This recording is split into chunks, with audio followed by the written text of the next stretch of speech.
저 살 많이 쪘을 때는 당뇨 전 단계였거든요. 그런데 제가 지금까지 말씀드린 방법으로 다이어트를 하면서 건강도 진짜 많이 좋아졌어요. 당뇨 전 단계에서 정상으로 돌아왔어요. 뿅. 제가 미국에 살면서 정말 많이 듣는 말 중에 하나가 너는 아이를 넷이나 낳고도 어쩜 그렇게 날씬하고 피부도 좋니? 한국 드라마를 보면 다들 날씬하고 예쁘던데 축복받은 유전자를 가졌구나 예요. 한국인의 기준에서 별로 날씬한 건 아닌 것 같지만 미국의 성인 비만율이 2023년 기준으로 41.9%이다 보니까 제가 상대적으로 말라 보이는 것 같아요. 저는 키가 168cm고요. 넷째 아이를 낳은 후에 인생 최고 몸무게인 72kg를 찍었어요. 임신 전에 58kg였다가 72kg가 되니까 일단 뱃살에 잡혀서 앉는 게 너무 불편하고 옷을 입어도 안 예쁘더라고요. 그래서 다이어트를 결심했어요. 저는 지금까지 10kg를 감량했고 제가 먹고 싶은 거 다 먹으면서 살을 빼고 있다고 하니까 아직 다이어트가 끝나지도 않았는데 많은 분들이 방법을 물어보시더라고요. 오늘 영상에서 단계별로 차근차근 알려드릴게요. 일단 핸드폰 메모장 기능을 이용해서 하루에 내가 먹는 음식을 전부 기록해보세요. 이렇게 말하면 난 꼼꼼하지 못해서 혹은 귀찮아서 그런 거 못해 라고 말하는 사람이 꼭 있더라고요. 아니 제가 간식 끊어라 식단을 시작해라 말한 것도 아니고 그냥 먹은 음식을 적기만 하라고 했는데 그런 식으로 반응하는 사람은 그냥 다이어트 할 의지가 없는 거예요. 그래서 살이 빠지겠어요? 물론 처음에는 엄청 귀찮고 까먹고 기록을 안 할 때도 많아요. 그런데 습관이 되고 나면 기록을 안 하면 이상해요. 그래서 저는 지금도 매일 먹는 음식을 전부 기록하고 있어요. 이렇게 기록을 하다 보면 왜 살이 쪘는지 조금씩 원인이 보이기 시작할 거예요. 밥 입에 먹은 간식, 고칼로리 음식, 야식, 탄수화물 위주의 식사 등. 그러면 자기 반성이 되면서 양심이 있는 사람이라면 간식을 조금 줄여본다든지 야식을 참아본다든지 하는 노력을 하게 되거든요. 그러면 살이 저절로 빠져요. 그러다가 어느 순간 더 이상 빠지지 않는 때가 와요. 그러면 다음 단계로 넘어가면 됩니다. 내가 평소에 먹는 음식을 바꿀 필요 없이 매 끼마다 탄수화물 함량이 낮은 채소나 과일을 함께 먹는 거예요. 여기서 정말 중요한 건 특별히 조리할 필요 없이 데우거나 잘라서 쉽게 먹을 수 있는 저탄수 채소나 과일을 선택하는 거예요. 양배추, 오이, 수박, 딸기 같은 거요. 저는 애가 넷이잖아요. 애들 챙기기도 바쁜데 식단 같은 거 할 시간 없거든요. 최대한 노력이 들지 않는 방향으로 해야 지속 가능해요. 솔직히 채소는 그냥 먹으면 맛이 없으니까 저는 샐러리에 저칼로리 렌치 드레싱, 오이에 스리라차 소스 이런 식으로 먹어요. 본인 입맛에 맞는 저탄수, 저칼로리 소스를 아무거나 드시면 돼요. 채소, 단백질, 탄수화물 순서로 먹으면 체중 감량에 도움이 된다고 하는데 솔직히 떡볶이를 눈앞에 두고 오이가 먼저 넘어가겠어요? 별로 현실성이 없죠. 그래서 저는 밥 한 입, 채소 한 입 이렇게 먹어요. 그러면 채소를 먹는 게 크게 힘들지 않더라고요. 이렇게 하면 치킨을 먹더라도 뱃속으로 채소가 들어가는 만큼 치킨을 덜 먹게 돼서 섭취 칼로리도 낮아지고 채소 속의 섬유질 때문에 포만감도 오래가요. 그러면 다시 살이 빠지기 시작합니다. 그러다가 어느 순간 정체기가 올 거예요. 이제는 먹는 양을 좀 줄여야 돼요. 매 끼 채소나 과일을 같이 먹는 게 습관이 됐다면 식탐도 많이 사라져 있을 거예요. 전에 라면 하나만으로 한 끼를 때웠을 때는 배가 꺼지면 참을 수 없을 정도로 배가 고팠겠지만 섬유질과 함께 먹었다면 그런 느낌도 덜해졌을 거고요. 그리고 예전만큼 가공식품이나 간식이 땡기지 않을 거예요. 가공되지 않은 채소와 과일을 매일 먹으면서 몸이 조금씩 변했기 때문이에요. 그래서 식욕을 조절하는 게 예전만큼 힘들지 않아져요. 먹고 싶은 걸 먹으면서 다이어트를 하고 있기 때문에 입 터짐도 거의 안 생기고요. 저는 예전에 라면이랑 가공식품, 외식 같은 거 진짜 좋아했는데 지금은 라면이 안 땡겨서 가끔 먹고 군것질 생각도 별로 안 나고 외식도 잘 안 해요. 식욕 조절이 수월해져서 저는 하루 두 끼에 간식을 먹어요. 친구 집에서 파티가 있다거나 해서 밤에 밖에 나갈 때를 제외하고 집에서는 절대로 야식을 먹지 않아요. 저는 보통 아침이랑 점심을 먹고요. 저녁에는 4명의 아이와 남편을 챙겨야 하기 때문에 간단하게 간식을 먹어요. 저녁 약속이 있을 때는 아침에 간식을 먹고 점심, 저녁을 먹고요. 이렇게 하면 다시 살이 빠지기 시작합니다. 그러다가 더 이상 살이 빠지지 않는 정체기가 오는데요. 이때 정체기를 극복하게 만들어준 식품이 있거든요. 이건 이따가 다시 말씀드릴게요. 꾸준히 다이어트를 하다가 지난 9월에 볼 일이 생겨서 한국에 가게 됐어요. 4년 만에 한국을 가는 거라 그동안에 먹고 싶었던 한국 음식 빼곡하게 적어놓고는 이거를 최대한 다 먹고 와야지 이렇게 결심을 하고 갔거든요. 한국에 왔을 때 저는 주로 낮에 활동하고 저녁에 약속이 있어서 아침에 프로틴 쉐이크 한 잔 마시고 점심이랑 저녁은 먹고 싶은 걸 먹었어요. 그리고 3주 후에 집에 가서 긴장되는 마음으로 저울 위에 올라섰는데 세상에 살이 하나도 안 찐 거예요. 어떻게 이런 일이 가능했냐면요. 바로 로얄 캐네디안의 카보블록 슬림 덕분이에요. 제가 아까 정체기를 극복하게 해준 제품이 있다고 했잖아요. 바로 이거예요. 탄수화물의 흡수를 억제하는 흰 강낭콩 추출물이 주성분이라 효과 확실하고요. 내장 지방 감소에 도움을 주는 폴리페놀 성분도 들어있어요. 미국에서 다이어트를 하면서 효과를 봤던 제품이라 한국 방문할 때도 잊지 않고 챙겼거든요.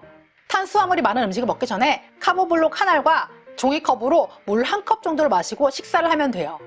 밥 먹기 10분이나 30분 전에 섭취하면 더 효과가 좋은데 깜빡했을 때 밥 한 입 먹고 섭취를 해도 효과가 있긴 하더라고요. 예전에 다이어트에 대한 지식이 별로 없었을 때는 지방 때문에 살이 찌는 거라고 생각을 했어요. 그런데 다이어트에 대한 공부를 할수록 살이 찌는 주범이 탄수화물 과다 섭취라는 걸 알게 됐어요. 탄수화물을 많이 먹으면 혈당이 급격하게 올라가게 되는데 이때 인슐린이 많이 분비되거든요. 인슐린은 탄수화물이 분해된 형태인 포도당을 처리하는 호르몬이에요. 포도당을 세포 속으로 집어넣어서 에너지로 쓰이게 하고 간과 근육에는 글리코겐 형태로 저장을 해요. 그리고 남은 포도당은 지방으로 저장을 하고요.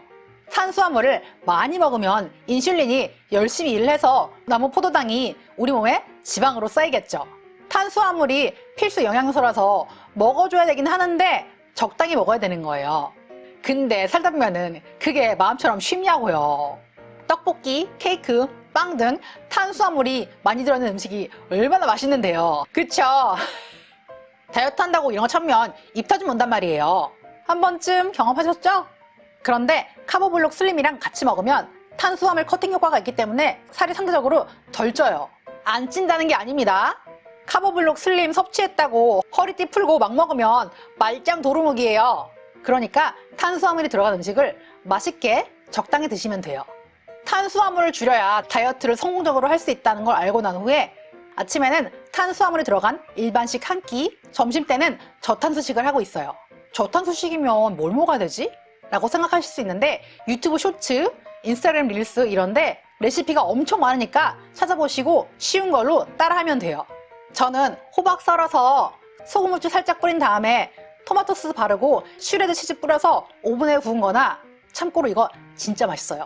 프라이팬에 토마토 소스 넉넉하게 넣고 원하는 재료랑 달걀 2-3개 정도 추가해서 익힌 거 자주 먹어요. 이런 식으로 최소 하루 한 끼는 클린식을 하니까 건강도 진짜 많이 좋아졌어요. 저 살 많이 쪘을 때는 당뇨 전 단계였거든요. 완전 충격.